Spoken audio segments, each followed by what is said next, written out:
Hello, I am jumping in. Hi, my name is Celeste Shirley, and thank you so much for tuning in. This is Celeste Inspires. It's my website.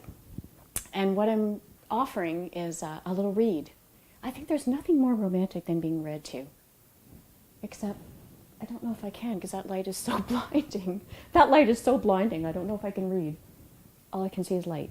Let there be light. All I can see is light. Let's see. Oh man, I don't know if my eyes can adjust. Okay, but I do want to read to you from the book, The Intelligent Body, which is my book, and I cannot recommend it enough. This book is about the ability to be in an experience of joy as a constant, not on a good day, but that it's how you live regularly.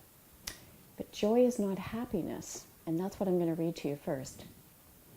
So this is chapter 1 from The Intelligent Body by Celeste Shirley. Joy is not happiness. The Oxford Dictionary describes joy as a feeling of great pleasure and happiness. Yet to constantly live in joy, you are not always happy. Happiness is pending. That is, because it is a feeling, it wavers. It wanes after the shine of a new purchase has worn off or when you are concerned about your relationship. Have you noticed? Happiness is based on how you feel. This is not the case with joy. So happiness, if you feel sad, then the happiness gets canceled by the sad feeling. Whereas in joy, if you feel sad, you don't feel as competent or capable that day, and that's okay. In fact, what I've noticed is when I feel sad, because I tend to feel sad as opposed to angry, although I'm good at anger too, but sad tends to prevail, that when I feel sad, I'm slower, I'm more tender, and people might notice and they might do a little bit more on my part, or maybe not ask me to do something, and they don't even realize that they're not asking me to do it, but there's this recognition that she's different today. There's something different. And someone might say, are you okay? Or are you okay? You know, if they have a hard time with you being sad. That's the challenge with sadness, for example, is it's challenging to feel sadness with power. It's challenging to feel sad and feel like it's okay. And that's what's so tricky about our emotions, is that we have this perception that some of them are good and some of them are bad. And this book will show you that that's not true. So instead of feeling like sadness is something you need to get over, and then you need to get all perky before everybody comes and arrives at work, or for dinner, or at your party, you just notice that you have the feeling of sadness, and you're going to experience that as you're experiencing what happens. In other words, the sadness is right there, and it doesn't feel bad. So yesterday I was with a friend, and we were talking about something extremely painful for me. And I cried and cried and cried, and I cried so much when I talked about this excessively traumatic experience that I couldn't speak. And then she would look at me and she'd feel it, she'd feel the sadness. And then I would continue because it felt so good to say what I was feeling. And because we don't give sadness or grief any credence, we tend to step over it and say, oh, I'm sorry, I didn't mean to cry. And then the person says, that's okay, we can talk about something else. So there's this trouble with sadness when there's really no trouble. Sadness is simply a feeling that directs you. Let me say that again. It doesn't direct you. It shows you that you need to be more right there in that feeling, instead of stay up with the pace of how your day was going before you felt sad. So you don't feel like you need to get things done as much. There's the feeling of sadness, and does sadness ever take you into the moment? You really soften. And that tenderness allows for an ability to be right there. So I'm a big fan of sadness.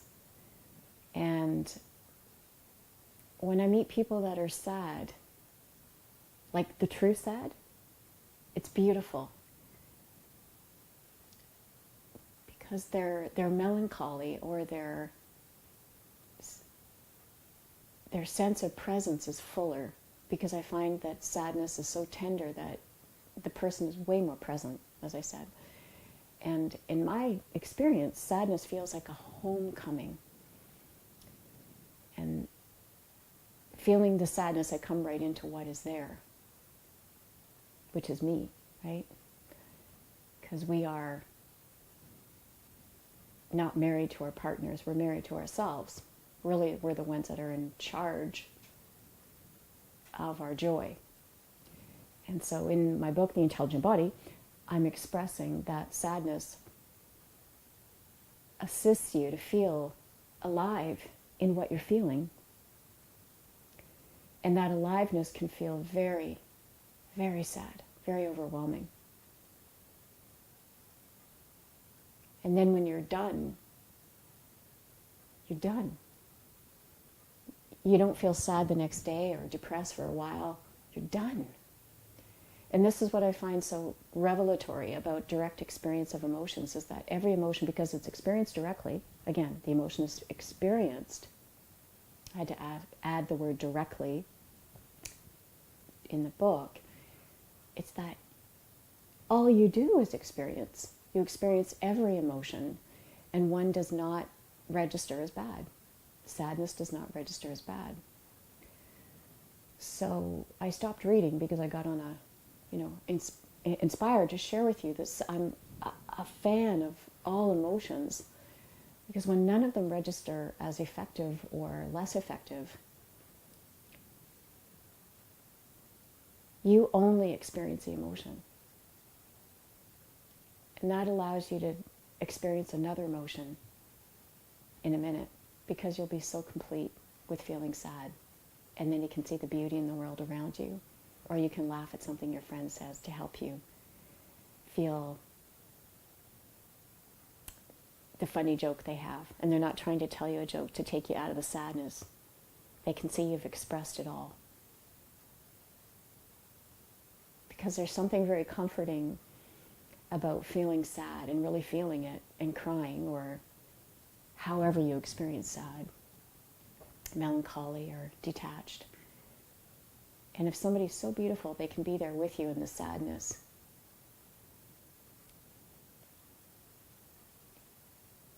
It's like they half it. They take out a lot of the load. They half it of the sadness. And then it's complete. And that's a beautiful feeling. I'll stop there for today. Thanks for listening. Thanks for being sad. If you did.